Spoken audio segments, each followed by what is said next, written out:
All right, so the relative kin, the brother of the laundryman when it comes to hustles is the sew man. This is a guy who sews. So it's funny because in prison, bro, like I used to always joke about how, man, you can literally live in like a box. You know, you literally live in a box anyway, in a cell or in a dorm if it's open bay. But they give you a tiny foot locker. Depends what prison you at, what state you in.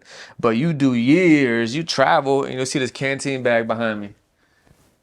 When you get transferred to institution, man, you carry your stuff in that canteen bag. Obviously, if you're a convict, you know how to double up them canteen bags. You got two canteen bags tied together, got them both on your shoulders because you got a lot of stuff. But whenever you get to your cell, you either got to put everything in that locker, you have extra stuff hanging up on the wall, or somehow slide and have two lockers, whatever. But the whole point I'm getting at is you learn how to live on bare necessities and have like, bro, all of your possessions can literally fit in a box. It's crazy. But it's funny because you'll see the soul guys, and the reason why I'm mentioning all of this is because whenever you learn how to live off of nothing, you literally turn your nothings, like the smallest things, into some things.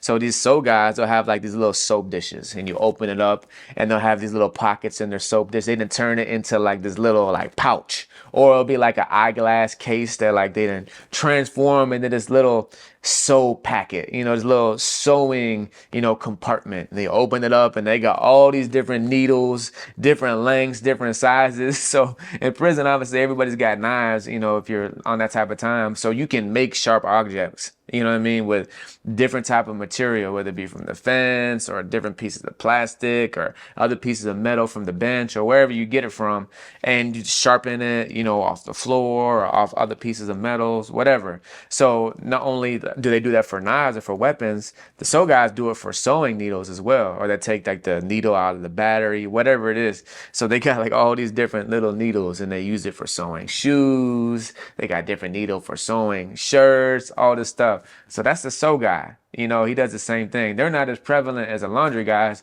but they make good money too. Because not only do the guys who sew, you know, they fix holes and whatever, shirts, blues, but they also, a lot of the sewing guys, they make stuff. They're super creative.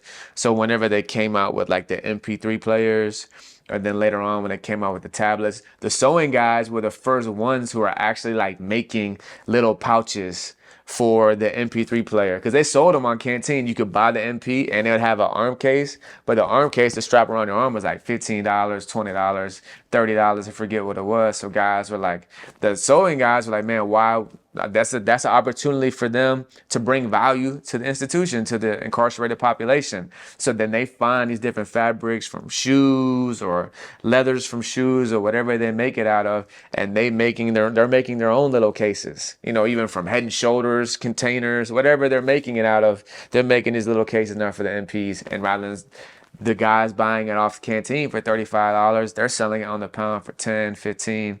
You know, so they make all these different things, you know, for the tablets to wear around your neck or anything you can think of. I'm just coming off the dome right now. So then you got the laundry guy, you got a sewing guy, and you also have